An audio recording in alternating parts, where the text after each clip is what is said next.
Check, check.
We've moved, as you know, the store from where you've had it for many years because we're starting construction of the ballroom. And Stuart's excited about it. I think everybody's excited about it. It's going to be amazing, actually. But that was where they had their store. So we had to move them out, and we're going to find them another location over there. But this is the store that recently opened. Stuart, would you like to say anything about the store? Well, we're so excited to have the president here to look at the gift shop. And we have this wonderful People's House gallery, so that while the White House is closed for tours for this wonderful ballroom to be built, we have this 33,000 square foot experience open 7 days a week, free to the public. So until that's built and reopened, we're happy to welcome everyone here, and so honored and happy that you came over today. And you do a great job. He's been here a long time, and we have a lot of things in common. We love the White House, right? I love that, and history. And we're doing some very detailed renovations, fixing things that are broken, fixing floors that are cracked up and not good anymore. And in many cases, they were done in the 50s and 60s and 70s. We're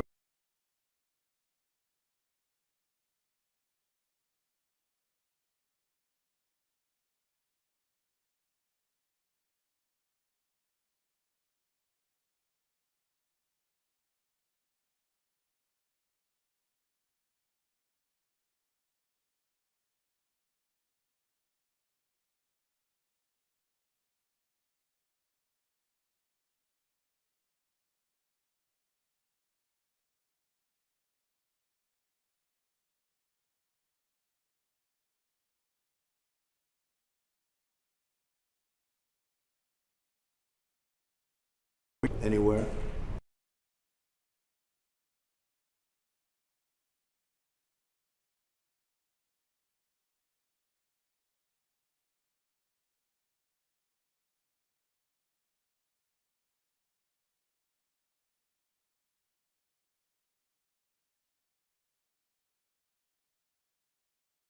All cosmetic.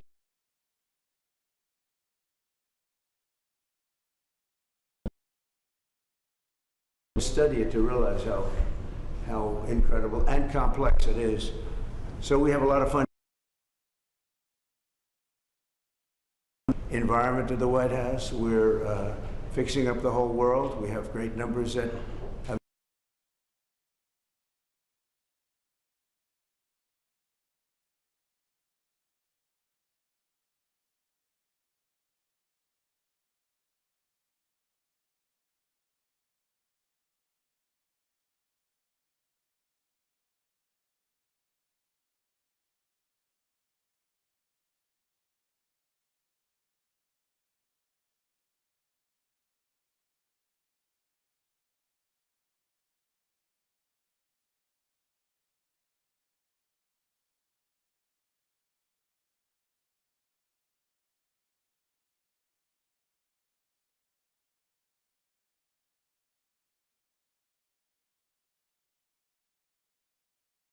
polished and hasn't been grouted and hasn't been taken care of.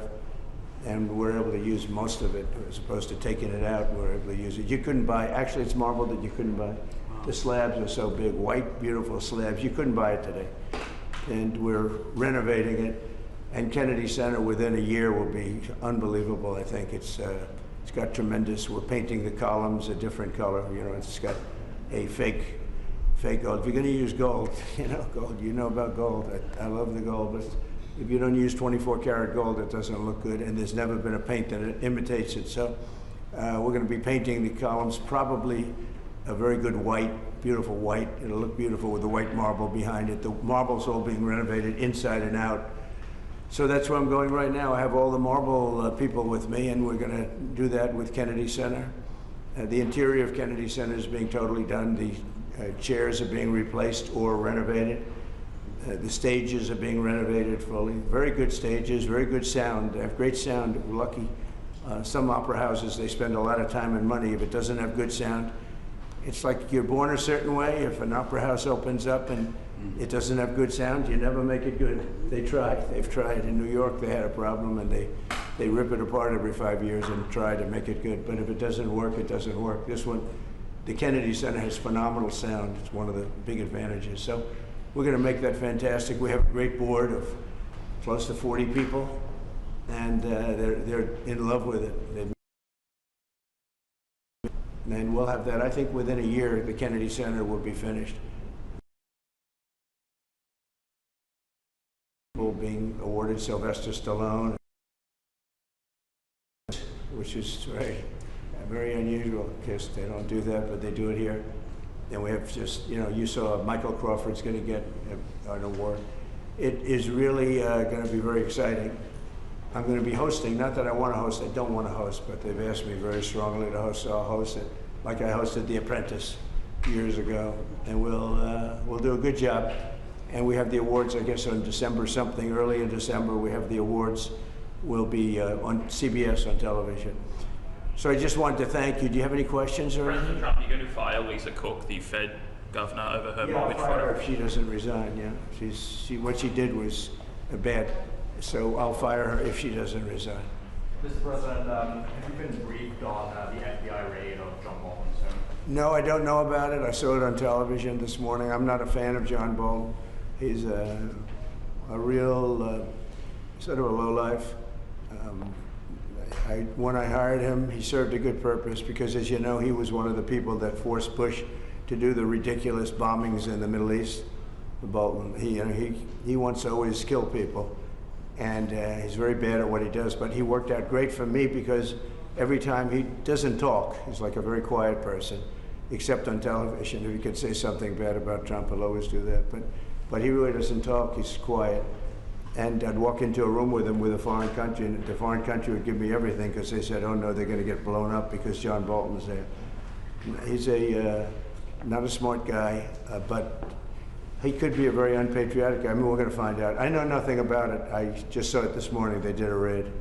Do you expect the DOJ to brief you on this? Yeah, they'll brief me, probably today sometime. And the foreign minister. I tell Pam and I tell the group, I don't want to know about it. Just, you have to do what you have to do. I don't want to know about it. It's not necessary. I could know about it. I could be the one starting it. I'm actually the chief law enforcement officer.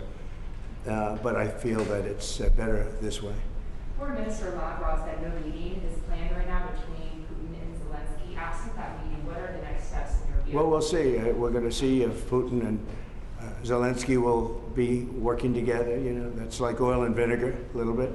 They don't get along too well for obvious reasons, but we'll see. And then we'll see whether or not I would have to be there. I'd rather not. I'd rather have them have a meeting and see how they can do. But in the meantime, they continue to fight and they continue to kill people, which is very stupid because they're losing 7,000 people now. I used to tell you 5, now they're losing 7,000 people a day. 7,000 people a week. They're losing, think of that, they're losing 7,000 people on average a week, mostly soldiers. So we want to see if we can stop it. I've stopped 7 wars. I'd like to make this one I thought would have been in the middle of the pack in terms of difficulty, and it's turning out to be the most difficult. With the launching of the White House TikTok account, are you no longer concerned about privacy concerns or national security problems? I'm really not. I think it's highly overrated. So TikTok, as you know, I used TikTok in the campaign. Some young guy named TikTok Jack. Then I won the young people by 36 points.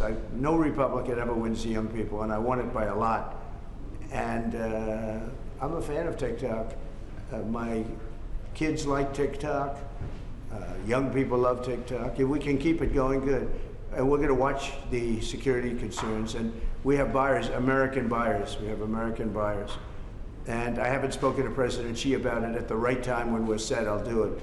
In the meantime, until the complexity of things work out, we just extend a little bit longer. But we have buyers. We have very substantial American buyers that want to buy it. President Trump, would you like Congress to give you more control over DC when they return from recess? Look, DC is a miracle what's happened. I mean, they can come up with fake numbers like the mayor is doing. Oh, no, it was going down for 20 years. You didn't live here. You know, have you been mugged, okay? DC was a hellhole, and now it's safe. And in fact, I put out this morning, I said, I hate to say this because it doesn't sound very good, but there have been no murders in DC in the last week. That's the first time in anybody's memory that you haven't had a murder in a week. And I think the mayor has to get on the ball because we have a situation, and she's a nice woman, but I'll tell you what, she's got to get on the ball. We have, I don't want to see phony numbers. DC hit an all-time high last year of absolute total crime. And it continued pretty bad. And then we put some strength into it, got the numbers down a little bit, but we brought in the DC National Guard and we coupled them with the police, and it has been amazing. I have friends that live here, people that work in the White House, but I have friends that live here. They're all going out to dinner now. They haven't gone out in years. One man, I told this story yesterday when we were with the police and with the National Guard. We had a great little celebration, brought them hamburgers, brought them pizza, but we were with them, and I told the story about one friend hasn't been out in 4 years to a restaurant, and now he's been out 4 nights in a row. He called me this morning, by the way. He said it's so safe. He feels like totally safe. He can walk. He's got a 10-block walk. He walks it. He wouldn't have walked those 10 blocks. He said it would be a chain of hell, he called it. He said it was just horrible. He had no chance of making it to the 10th block. And the mayor has to admit that. She can't say it was just like it hasn't been clean. Now it's going to be clean. I'm giving out a contract very soon. Susie's with me. We're going to be raising about $2 billion from Congress, and Congress is happy to do it. And we're going to wisely spend the money. We're doing it with Clark Construction. We're going to head out right from the Capitol and the White House, and if you look at a circle and go about 3 miles out, it's going to be beautiful. All those light poles, see the poles, they're rusting, and they got different lenses on top, if you look. I mean, just looking at so many different problems. And we're going to have this place beautified within a period of 12 months. The streets are going to be retopped, not ripped up and rebuilt, and they're no good after they rebuild them because they start settling. We're going to take off the asphalt and put beautiful, well-done asphalt. You know, if you have a good asphalt worker, it's the greatest thing you can have, but there aren't too many of them. But I know all the good contractors. So this place will be beautified within a period of months. So it'll be safe and beautified. And then the big question is, how long do we stay? Because if we stay, we want to make sure it doesn't come back. So we have to take care of these criminals and get them out of here. We've collected hundreds of career criminals. These are career criminals. You're not going to teach them to be nice.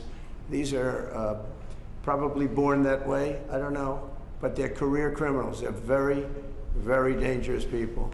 They would love to be with you for a little while. They'd slap you around. But I put my money on this guy. He'd take them. Right? He'd take them down so quickly. He's saying, I don't want any part of it. No, people don't want to be that. And we have over 1,000 arrests. We're taking career criminals off the streets. It's my ambition that when we're complete, we can take everybody out and you have a great capital. But people are so happy, and I don't know where they get the polls. I see polls that they're 90% in favor of what I'm doing, and then you turn to CNN, which is fake news and nobody watches it, or MSDNC, MSNBC, they changed their name now because they were so bad. But they're the worst, owned by Comcast, run by a guy named Brian Roberts, who doesn't have a clue. He's terrible, terrible manager. But they're not, I don't think, selling it. They're changing the name because they're ashamed of it. And they're disassociating it from NBC, which is also fake news. You know, they should be ashamed of that too. But a lot of fake news. I think the news is getting better. They're learning that they have no credibility. ABC, CBS was just sold to a great person that I know very well. A great man. He actually just bought CBS, and I think he's going to do the right thing with it. NBC is run terribly by Comcast. I call it Comcast because it's a whole con. And you're going to see some things happening. I think you're going to see some just amazing things happening. But to me, DC is very exciting. And a lot of people say, well, where's he going from there? Well, I have calls from politicians begging me to go to Chicago, begging me to go to New York, begging me to go to Los Angeles. And if we didn't go to Los Angeles with Newsom, they run it so badly, I don't think we would have been able to have the Olympics. They would have ripped down that city. We went there and it stopped day one. And the chief of police in Los Angeles, when they asked him the question, he said, thank God they came, because we could not have handled what was happening. We went in, we stopped it, and that was it. So they needed help. They don't like to say it. I wish they'd say, I need help. I wish the mayor of DC would say, you know, we're overridden with crime and we need help, instead of saying the stats are down. I mean, they're under investigation now for fake numbers, where they fudged their numbers. And they did, there's no question about it. They said, oh, we're on a downtrend for 20 years. No, they're on an uptrend for 20 years. We are going to make DC totally safe. When people come from Iowa, Indiana, all of the beautiful places, and they're not going to go home in a body bag. They're not going home in a coffin. And it's very safe right now. There's been no murders since I started. And you know, it's a terrible thing to say. Who would think that you have to say that there have been no murders? It's terrible. I wrote it this morning. I said, it's hard to say this, but it's actually good news, but it's a hell of a thing to say. There have been no murders in the last week. And nobody can remember the last time that this happened. And there won't be murders because all the thugs are hiding, or they're being sent back to their countries, or they're in jail. And it'll only get better. But we're also doing the beautification, and I just wanted to see the store because they have done a fantastic job. It's memorabilia, it's beautiful books and beautiful everything. It's really, I think the fake news ought to go in and buy some stuff and make happy. I'd pay it, but then you say I'm trying to pay you off, so I don't want to do it. I'd pay the price, but if I did that, Margot, they'd say, he's trying to pay us off, and with the fake news, we can't be bought off. So anyway, so I just want to thank you all. We're going now, and I don't know if you're following. Are you following?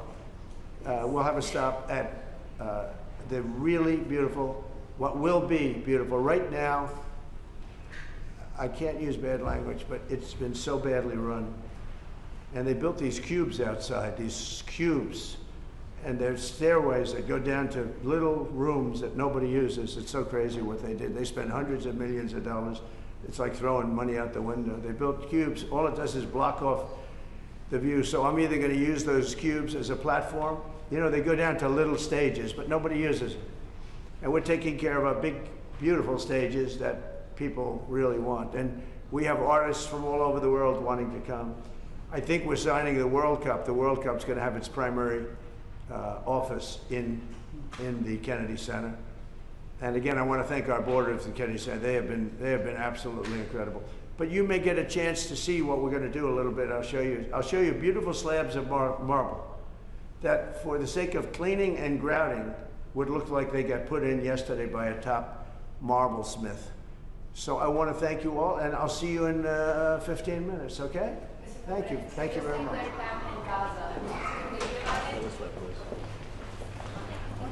Thank you, Mr. President.